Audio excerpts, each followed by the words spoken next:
Some people never say, "I love you" out loud. Not because they don't feel it, but because love for them was never a word. It was an action, a sacrifice, a quiet, unbreakable agreement made in the dark, when no one was watching, when no one would ever know. This is the story of Margaret Elaine Caldwell, and the love that saved her. Long after she stopped believing she deserved to be saved. Margaret was 53 years old the morning she sat at her kitchen table in Roanoke, Virginia, drinking cold coffee and staring at a divorce paper she had already signed twice before. And each time pulled back before sending. The pen marks were still there. Faded. Like her. She had been married to Donald Caldwell for 26 years. 26 years of building something together. A home, 2 children, a business, a life. And somewhere in the middle of all that building, she had quietly dismantled herself. Piece by piece. Without even realizing it was happening. She wasn't a woman who complained. That was the thing about Margaret. She had been raised by a mother who taught her that love meant endurance. That a good woman shows up. That a good woman holds the family together. Even when the family is held together with nothing more than her own tired hands. So she showed up. Every single day. For Donald. For her daughter Renee, who was now 24 and living in Atlanta. For her son Marcus, 21, still in college, still calling home twice a week. Not to talk to his father, but to hear his mother's voice. They knew. Children always know. Donald wasn't a violent man. That was the complicated part. If he had been, Margaret would have had an easier story to tell. An easier reason to leave. But Donald was something harder to explain to people. He was emotionally absent. Present in the house. Gone from the marriage. For years, Margaret had tried everything. Counseling. Conversations. Quiet evenings where she reached for his hand and he moved it away, not out of cruelty. She told herself, but just because he didn't think about it. He didn't notice. That was the wound that never fully closed. Not that he hurt her, but that he never noticed she was hurting. She had her work, at least. She was an administrative coordinator at a local healthcare nonprofit. The kind of job people underestimate. She kept everything running. The scheduling, the grants, the communication, the quiet crises that popped up every week. Her co-workers respected her. Her boss called her irreplaceable. But she drove home each evening to a house where no one asked how her day went. She had learned to stop expecting it. It was a Tuesday in early March when something shifted. Margaret's car wouldn't start in the nonprofit's parking lot. It was raining. Not heavily. Just that thin, persistent Virginia rain that soaks you before you realize how wet you've gotten. She called Donald. It went to voicemail. She called again. Voicemail again. She sat in the car for a long moment. And then she did something she almost never did. She let herself cry. Not a dramatic, heaving cry. Just a slow leak. The kind of crying that happens when you've held something so long your body simply decides it's time to put it down. She didn't hear the knock on her window at first. When she looked up, there was a woman standing outside in the rain, holding an umbrella out toward the car door even though she herself was getting wet. She was perhaps 60, with silver locks, warm brown skin, and eyes that had clearly seen a great many things in their time. "You need a jump? My husband's got cables." The woman nodded toward a navy blue pickup truck 2 spaces over. Margaret wiped her face quickly. "I'm sorry, I'm fine. I just..." "Honey." The woman said it gently. Not dismissively. The way you say it to someone you've known a long time even when you haven't.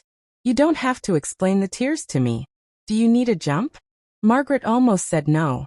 She almost did what she always did. Minimized, deflected, thanked someone for their concern, and sent them away.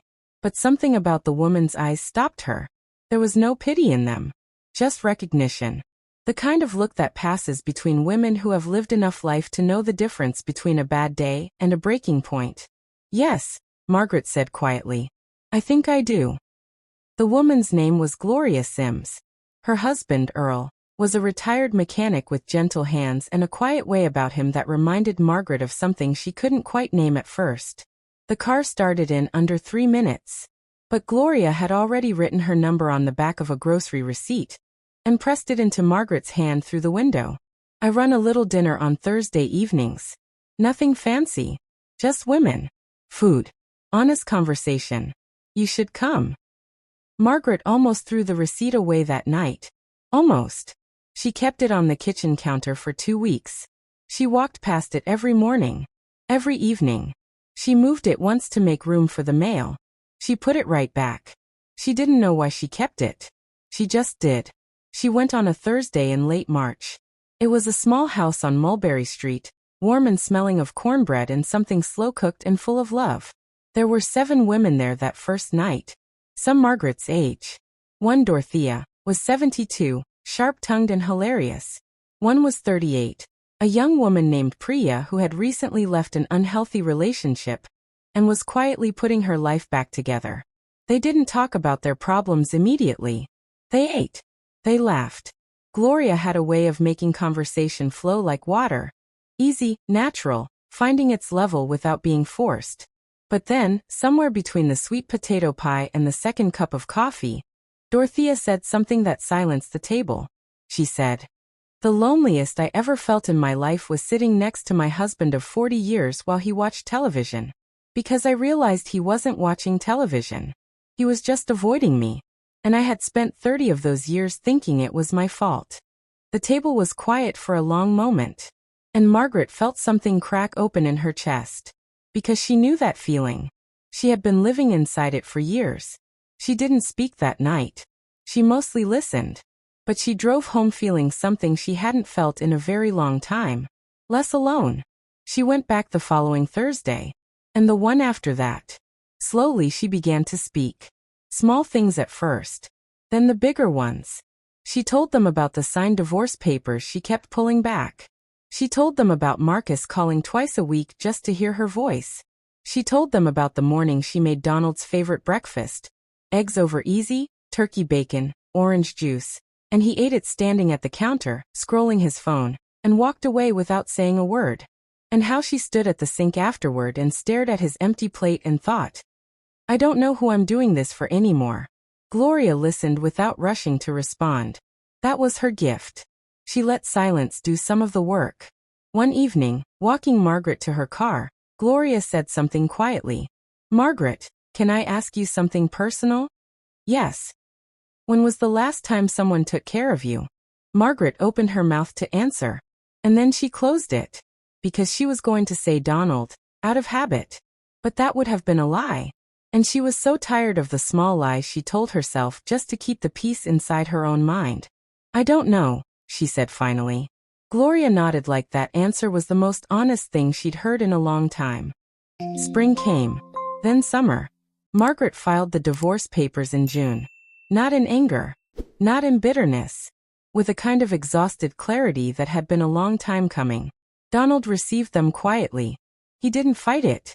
And in some ways, that was the saddest thing of all.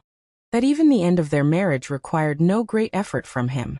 The house sold in August. Renee flew in from Atlanta to help her mother pack. They worked for 2 days going through 26 years of objects. Some things made Margaret cry. Some made her laugh unexpectedly.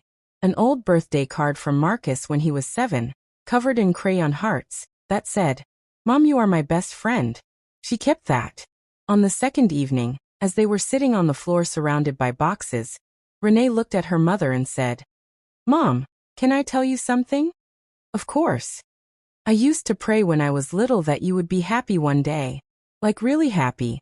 Not just okay happy. The real kind." Margaret looked at her daughter for a long moment. "When did you start praying that?" Renee was quiet. "I was probably 9. I saw you cry in the laundry room once. You didn't know I was watching. You were folding Dad's shirts and you were crying, and then you stopped and you folded the shirt perfectly and you put it away. And I thought, that's the saddest thing I've ever seen. Someone fold a shirt that perfectly while they're heartbroken." Margaret didn't say anything for a long time. Then she pulled her daughter close, and they sat there on the floor of the emptied house, and Margaret let herself cry, really cry, in front of her child for the first time in her life. "I didn't want you to worry," she finally whispered. "I know, Mama," Renee said. "But we worried anyway. Because we love you." She moved into a small apartment on the east side of Roanoke in September. 2 bedrooms. A balcony just large enough for a chair and a plant. She bought a fiddle-leaf fig tree for that balcony because she had always wanted one and Donald had always said it was too much trouble. She named it Gerald. She did not know why. It just seemed right. Thursday dinners continued. Margaret became one of the regulars. One of the women the newer ones looked to when they needed to see that the other side of a hard season was real. She didn't give speeches. She just showed up. Every week. The way she had always shown up. But now for herself, too. In October, the nonprofit gave her a promotion. Associate Director of Operations. Her boss said she was long overdue for it. She knew that too. But it mattered now in a way it wouldn't have before. Because she could receive it now. She used to deflect compliments like someone who didn't believe they applied to her. She was learning, slowly, to believe they applied. The unexpected part came in November. There was a new member at Thursday dinner. A man, which was unusual. Gloria occasionally brought Earl in to fix things or carry things, but he always respectfully made himself scarce. This was different. The new member was Gloria's younger brother, Franklin, visiting from Richmond for the holiday and coming to Thursday dinner because he had nowhere else to be and Gloria had insisted. He was 58. Quiet in the way that comes from having learned to listen. He had been widowed 4 years earlier, his wife of 19 years, taken by pancreatic cancer in a matter of months. He still wore a look about him that Margaret recognized immediately. The look of someone who had loved deeply and lost completely and was still, carefully, figuring out how to exist in the world after. They didn't talk much that first Thursday. He sat across the table. She passed him the cornbread. He said thank you like he meant it. But something moved in the room that night. Quiet as a current. Gloria noticed. Dorothea noticed. Neither of them said anything. Because some things don't need to be said. He came back the following Thursday because he had extended his visit. Then the Thursday after that, he drove up from Richmond specifically for the dinner. A 3-hour drive. He and Margaret talked for the first time, truly talked, on the second Thursday. About small things. Their children. Their work. He was a high school history teacher who genuinely loved what he did, which Margaret found quietly remarkable. About the difficulty of the holidays after a major loss. About how strange it is to grieve a marriage that ended while you were still in it, versus a marriage that ended by death. They're different griefs, Margaret said carefully, but they're both real. Franklin looked at her like she had just said something he had been trying to find the words for years. Yes, he said simply. Exactly that. They stayed talking after the others had gone. Gloria cleaned up around them pointedly and without comment. It was not a fast love story. Margaret would tell you that herself. It was slow, careful. Two people who had both been through the kind of experiences that make you hesitant. That make you check twice before you trust. That make you value the slow build over the sudden rush, because you know by now what the sudden rush can hide. They talked on the phone. Long conversations late in the evening about everything and nothing. About history, his passion, and about the little fiddle-leaf fig on her balcony that was somehow thriving despite her uncertainty about keeping it alive. He drove up on a Saturday in December to help her hang curtains she'd been meaning to hang since September. He brought soup. She hadn't asked him to. He just did. That was when she understood something. There are people who make love a performance, a grand event. And there are people who make love a practice. A quiet, daily decision. The kind of love that shows up with soup and curtain hooks on a Saturday afternoon not because it wants something back, but simply because it wants to help. She had spent 26 years mistaking absence for peace. She was only now learning what presence actually felt like. On New Year's Eve, they sat together on her small balcony.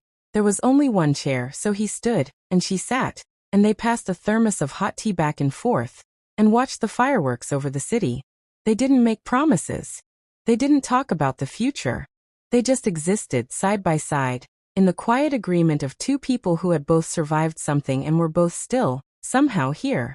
At some point he reached out, and held her hand. Not dramatically. Naturally. Like it was the most ordinary thing. Like it had always been there to hold. She didn't say anything. She just held on.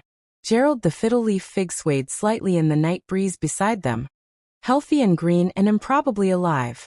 And Margaret Elaine Caldwell, 53 years old, sitting on a small balcony in Roanoke, Virginia, on the last night of the hardest year she had ever lived, felt, quietly and completely like herself. Not rescued. Not fixed. Not saved by someone else's love. Just seen. Finally fully seen. And that, she thought, was everything. Some agreements are never written down. Some are never spoken aloud. They live in the cup of tea passed between two people in the cold. In the soup brought without being asked. In the hand held like it was always supposed to be held. In the woman who signs the paper at last and plants something on her balcony, and names it Gerald for no reason at all, and shows up on Thursdays and learns, slowly, bravely at 53, that love was never meant to hollow her out, that it was always meant to bring her home. Because real love doesn't always announce itself. Sometimes it just shows up, with soup and curtain hooks, on a Saturday afternoon.